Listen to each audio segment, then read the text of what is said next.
Assalamualaikum warahmatullahi wabarakatuh. Perkenalkan, nama saya Farel Givari dengan NIM 2423323134 dari Prodi Manajemen Pajak. Kali ini saya akan mempresentasikan tentang komunikasi telepon dan komunikasi media massa. Pertama, definisi komunikasi telepon, yaitu komunikasi telepon adalah bentuk komunikasi yang dilakukan melalui perangkat telepon, seluler atau rumah, yang memungkinkan pertukaran informasi secara langsung antara dua pihak dalam jarak jauh.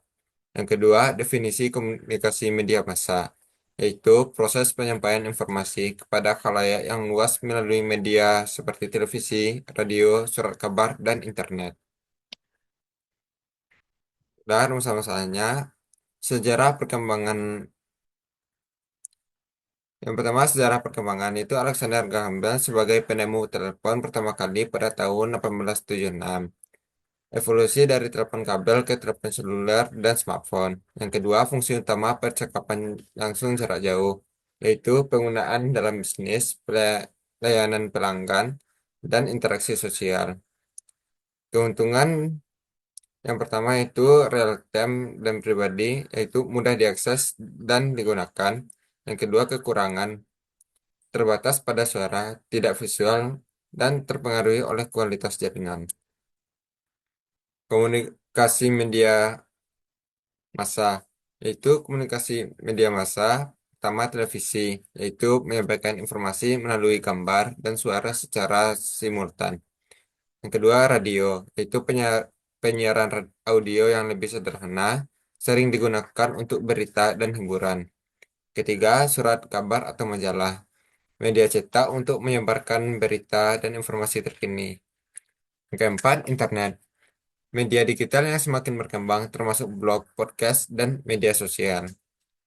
Selanjutnya, fungsi media massa, yaitu menyebarkan informasi secara luas, membentuk opini publik, dan hiburan dan edukasi.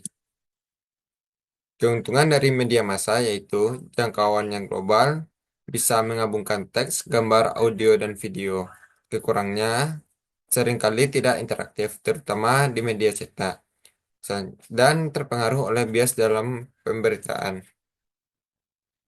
Selanjutnya, perkembangan teknologi dalam dampaknya. Yang pertama, komunikasi telepon, perkembangan dari telepon kabel ke telepon seluler dan smartphone dengan aplikasi VoIP, itu Voice over Internet Protocol, seperti WhatsApp, Telegram, dan Skype. Yang kedua, media massa digitalisasi media, yaitu transisi dari media cetak dan penyiaran tradisional ke platform digital seperti situs web, aplikasi, dan media sosial. Yang ketiga, munculnya platform streaming seperti YouTube, Netflix, dan Spotify mengubah cara komunikasi informasi. Kesimpulannya, itu komunikasi telepon tetap menjadi alat penting dalam komunikasi pribadi dan bisnis, dengan fokus pada interaksi langsung dan respon cepat. Media massa menawarkan jangkauan yang luas dan fungsi sebagai sarana untuk menyebarkan informasi kepada khalayak yang lebih besar, meskipun lebih sering bersifat satu arah.